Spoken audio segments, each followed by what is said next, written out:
Hello and welcome back to the second of the two videos for this week, for week 10. And here we're going to look at workshopping the research report. Sounds like it's a lot of work. It isn't, because you've already started doing some of it, because you are now thinking more about the topic at hand, so you're getting to know it in more detail. You've articulated your problem statement. That's a fancy way for saying, what is your main thesis? And a main thesis is important, because it does really orient the researching, the writing certainly, of the project itself, because without a main thesis, you have less of a guide, right? And if the topic is vast, like remote learning, digital marketing, climate change, these are very vast topics. So you want to really focus in and give that report some degree of purpose. I'm going to look at this specific thing here. And if you can do that, you can very quickly identify the gaps in the information that you know about a particular project that you want to work on. So if you can identify those gaps, you know where to do the research, you know where to find information that's going to fill in those gaps and create a logical flow of your information. Now, as you're researching, this is always a key phrase for me: research with an open mind. And what that means is be ready to have either your ideas challenged in some way, confirmed, disoriented slightly by something kind of coming out of left field and saying, oh, I hadn't thought of that before. So when you research with an open mind, you could stumble across really interesting ideas. Right now, as I've mentioned before, I finished one book on these people, the Situationists, and I'm ready to start a second one. I have some reasonably good ideas. I think this may generate another half-decent book. That's all I'm going to say at this point. But I'm just very slowly beginning to think about it. Now, I know my topic. I know who it is I'm writing about. I know the time frame. Right now, I'm focusing more on my main thesis. And I want to write about communication, the politics of communication. That's a really general subject that has to do with these individual thinkers.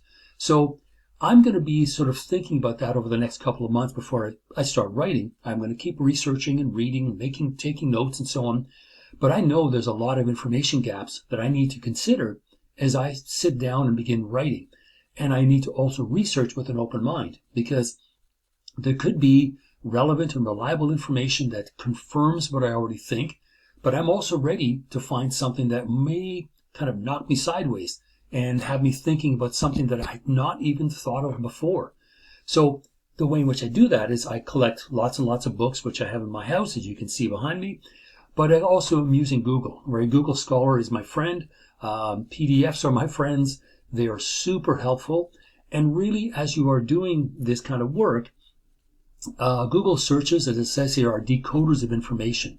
Now, they will decode that information and they will present it to you, but they will not give you a summary. They will not give you a value judgment on it. That's something you need to do. So as you are looking through the web for information, be mindful of the quality, right? There's lots of low quality, low IQ crap that's out there. Tons of it. In fact, maybe too much. And that seems to be the first thing that people, hit upon as they are conducting a key search, through Google. So some of these low quality sites, manipulate keywords. So you've also got to be critical, right? Keep an open mind, but keep an open, critical mind in particular as you're looking through, especially having to do with climate change, if that's what you're writing about. Maybe digital marketing, not so much, but there are certain topics that lend themselves to low quality, low IQ,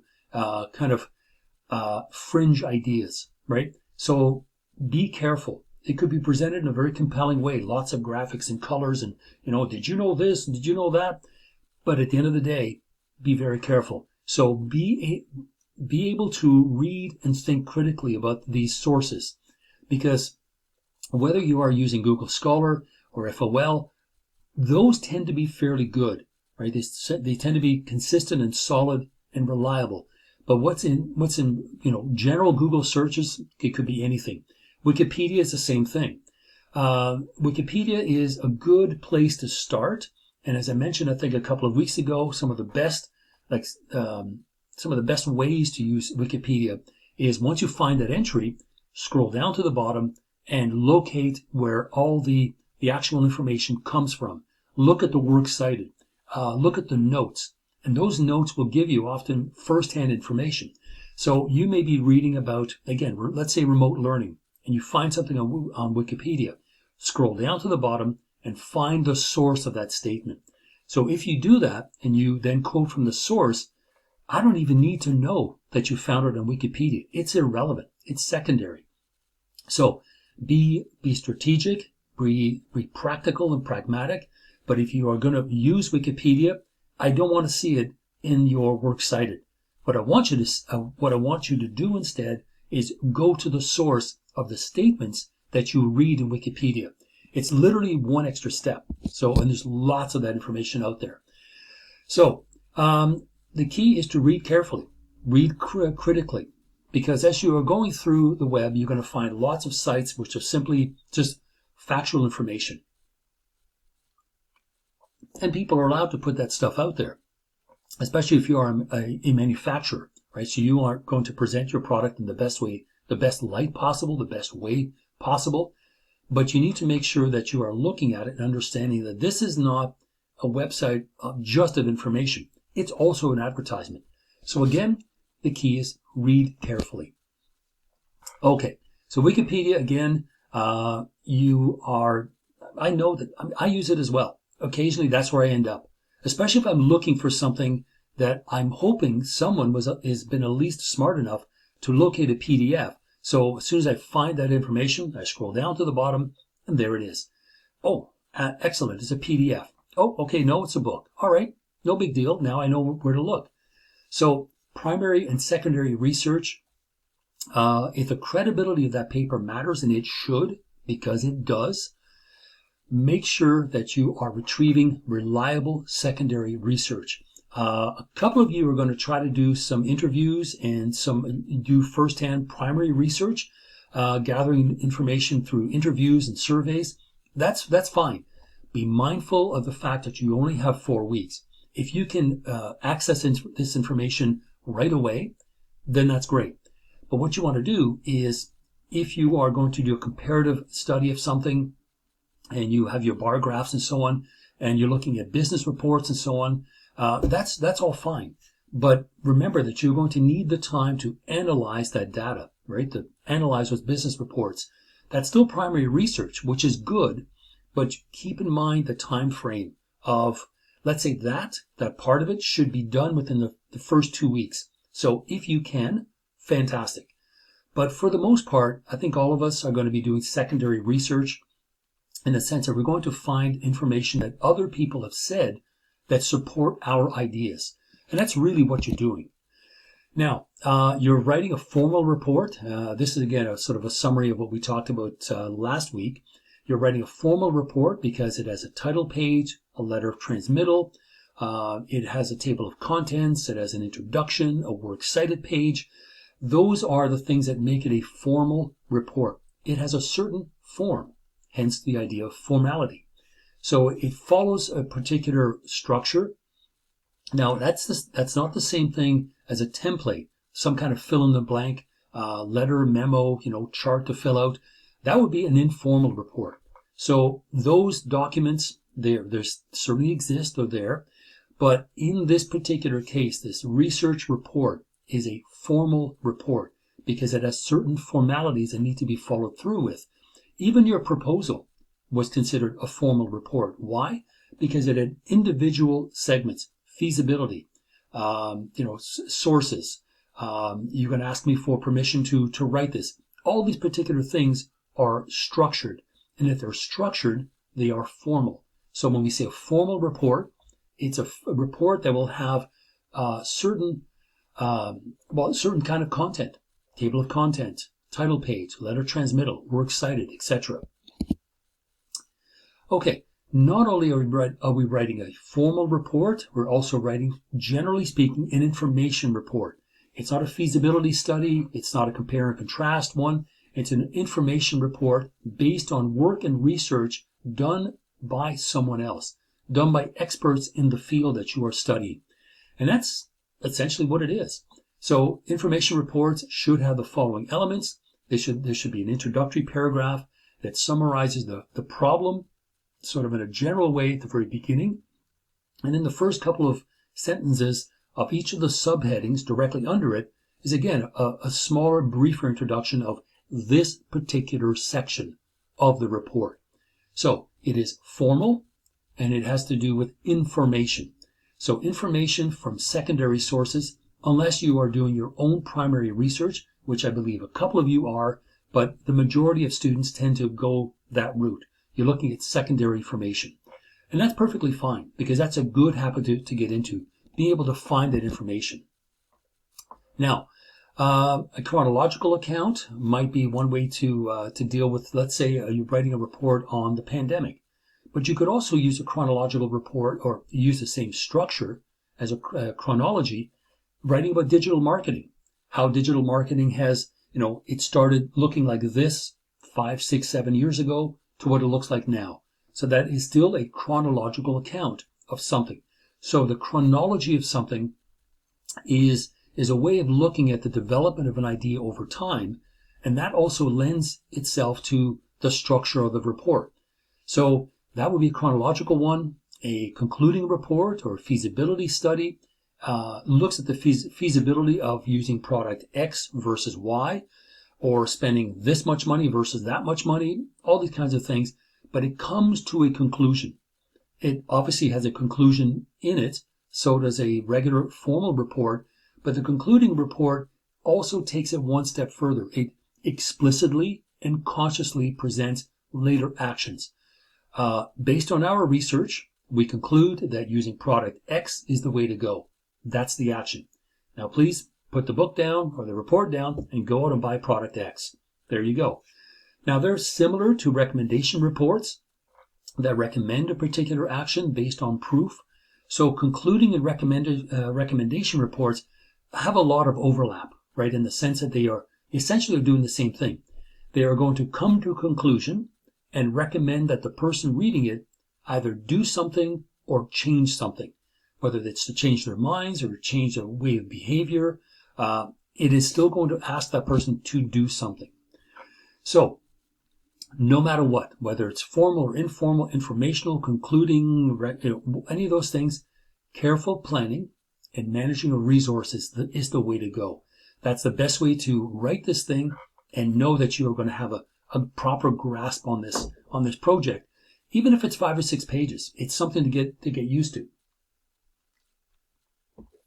And all of these things are just step by step. You define the purpose and assess your resources. Are they good? Are they bad? Do they support your main idea? Do they contradict it? So it isn't access your resources. First you do that, but then you have to assess them. You have to place a value judgment on them. These are good. These are not so good. So as you're doing that and you are assessing the validity of your resources, your secondary resources, you can also start defining the scope of the report. I mentioned this in a couple of proposals that I say, be mindful of the amount of room you have to write, 5 to 6 pages. And if that's the case, you want to make sure that it is manageable within those few pages, because the information and the scope is going to really dictate how far down you can go, how deep you can go into this main thesis in a matter of just half a dozen pages. So be mindful of that. Access and analyze data. I asked you that, and you said Google Scholar, FOL, Digital Library. So you're good there. You know where to look. Now, who's responsible for what tasks? This is typically with a group presentation. This is now for individuals for this particular class. And so you will be responsible for all of these tasks, and you will be marked accordingly. The timeline is important, making sure you monitor that and say, okay, I wanted to give myself about a week to do my research. When you're lucky, like myself, I'm working on a book, and the time frame is however long I need to take. Now, I want to work consistently on it because I'd like to get it done, but I'm giving myself roughly a year, right? It sounds like a long 12 months. Well, yeah, but that's a 350-page book, right? With a lot of research, a lot of reading and assessing and writing and shaping and proofreading and all the rest of it. And a year can go by very, very quickly. It depends on the size of the project. So the timeline in this case here is 4 weeks. So 4 weeks is important because you need to be mindful of that time frame, especially the last week. You want to make sure that you give yourself the time to work on it. So if that's the case, spend about half the time analyzing the data, writing and revising the draft, and starting to think about your visuals, slides for later on, but certainly your visuals, your graphics.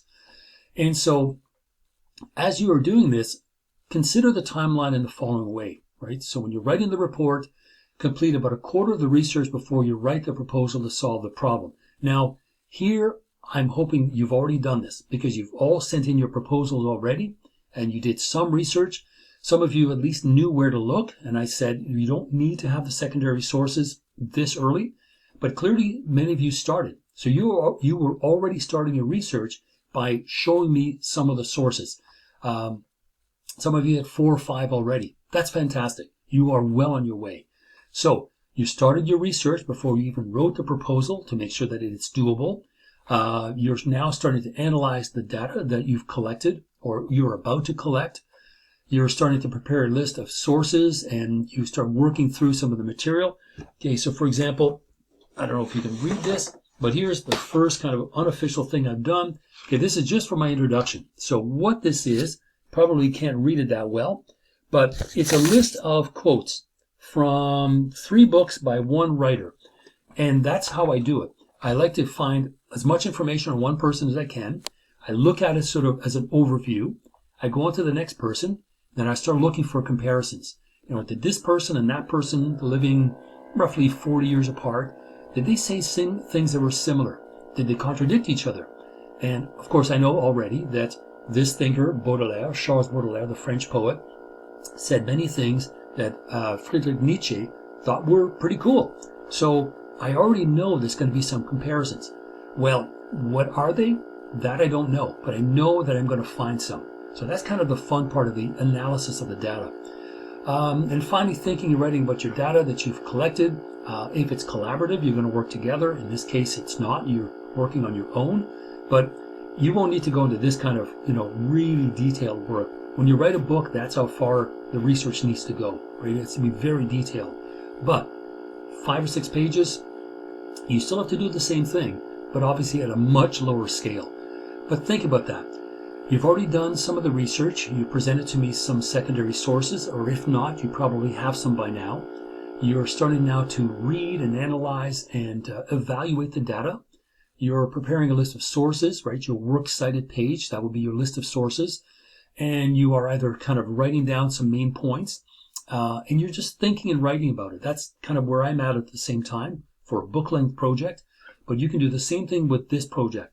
And I'm under no, assumption that this is the only course you're taking. You're likely taking others, but that's why I wanted to talk about it this early.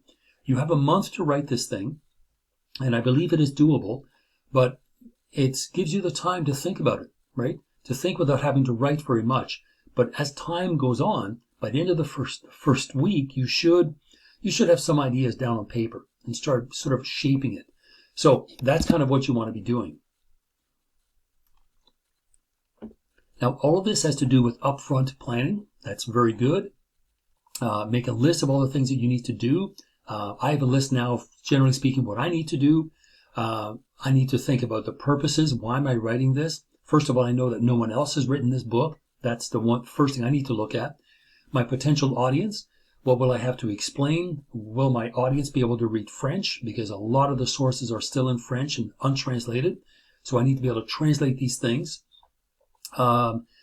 Regardless of what the project is, right? The fuller this idea you have, the more work obviously you're going to have to do. But if you do a lot of thinking and planning ahead of time, the writing part becomes actually quite easy. Because to me, the fun part is the research, right? That's what I love to do. And I have a room full of books. I look forward to reading through them, making notes, and then piecing it together. It's like a jigsaw puzzle. And the book eventually will write itself because the book is now going to be funneled through me, right? And all these things I've been reading all the way along are going to gestate in my head for, a couple of months. And I'm going to start writing and keep on writing and hopefully get this thing finished. But when you're working on it, depending on how rich that idea is, clearly you're going to need to give yourself more time. In this case, you want to make sure that you give yourself enough time because you already know the deadline, which is the final deadline of August 5th. Let's make sure of that. No, okay. In this case, if this is another class, you just want to make sure that the date is correct. So sorry about that. Okay. Present your information effectively. Careful writing and careful revision allows you to get to the point, be succinct, clear, concise, clarify all the time, so that all these things that you say are accurate, are clear, and also credible. And they're credible because you have secondary sources to back them up. So, as you carefully revise and clarify some of the key ideas that you have both in your subheadings, the main headings, the overall design of it, the marrying up of graphics and visuals to the written portion, all that stuff, give yourself the time to be able to do it. You want to make sure that that's going to happen. Okay, so that's really sort of the extent of it in terms of careful planning, but it really goes a long way. If you can start this early, right, with 3.5, almost still 4 weeks to go, the research and writing part and the drafting is going to come a little bit easier because you're spending the time thinking about it. And so researching, planning, revising, all these things are going to be beneficial and will actually result in good work. So use a formal style because it is a formal report. Avoid contractions or slang. Unless the report is about slang, avoid using it. Now, also avoid using the pronoun you. And why is that important? Because the document could have multiple audiences. There's myself, but if you are saying the pronoun you, what if someone is reading it a few months later? Are you talking to me? Like, is this who you mean? So you can go one of two ways. Instead of the pronoun you can say one must understand, or we can see here, right? Rather than you can see. It deflects attention from the reader, but what it does do is it brings the reader and the writer kind of together from the same perspective. We, the reader and the writer together, are looking at something in this particular way.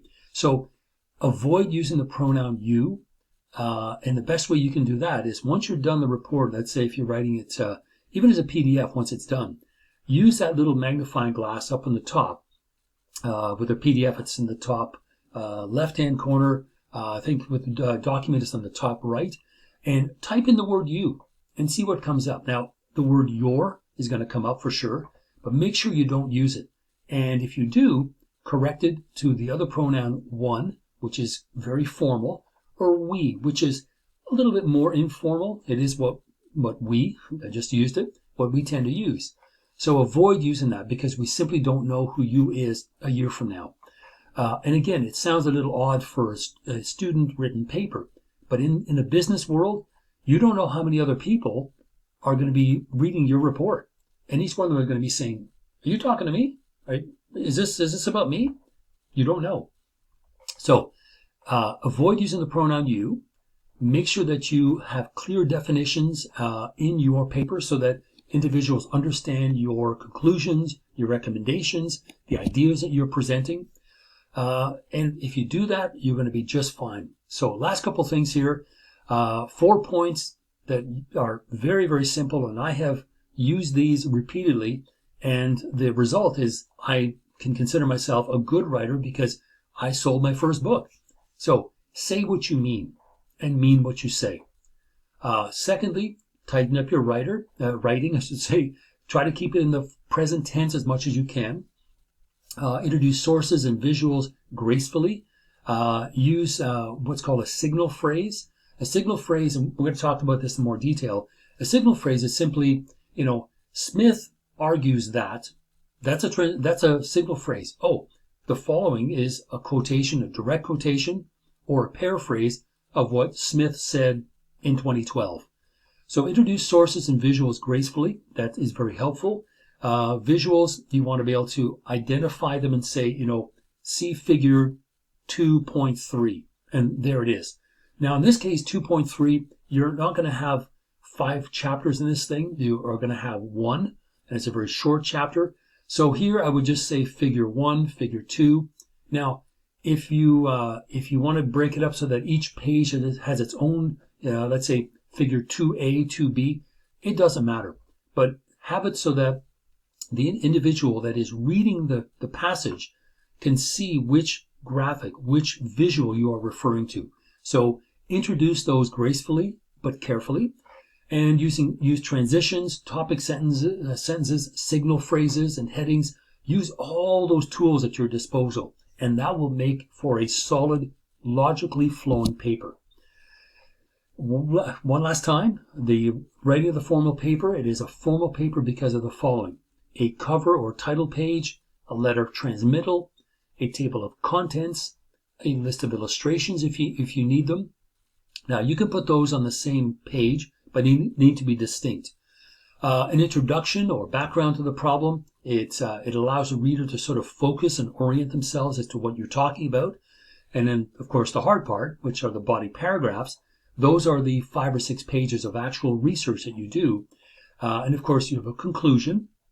Now, you can put your introduction and your conclusion on separate pages, but still have, you'll try to figure out what a word count is, because the word count for the section, the actual written page, should be the equivalent of about a half a dozen pages, 5 or 6 pages. I think that's feasible. And then finally, the last page will be the works cited, bibliography, references, whatever you want to call it. But those are the formal aspects: cover, transmittal, table of contents, introduction, body paragraph, conclusion, and works cited. Every report will have to have all those aspects. And we will look at the rubric for the report. Might even look at it as early as this week, so you know what you're working on, or working with as well. Okay, so that is working on research reports. Please disregard the dates, because if you're watching this and it's the fall, that's going to be very confusing. But at this point, it's you're looking at roughly a 4-week period. So regardless of the year or the term, it's usually around a 4-week period that the report is going to be due. So keep that in mind. So again, we're going to see each other in a few days, and we're going to do our live Zoom and go into this in a bit more detail. And I may bring the rubric up this early to look at. So the formal report has all these aspects to it. We'll talk about it in more detail. But in the meantime, have a good next few days off before we see each other, and we will talk soon. Take care.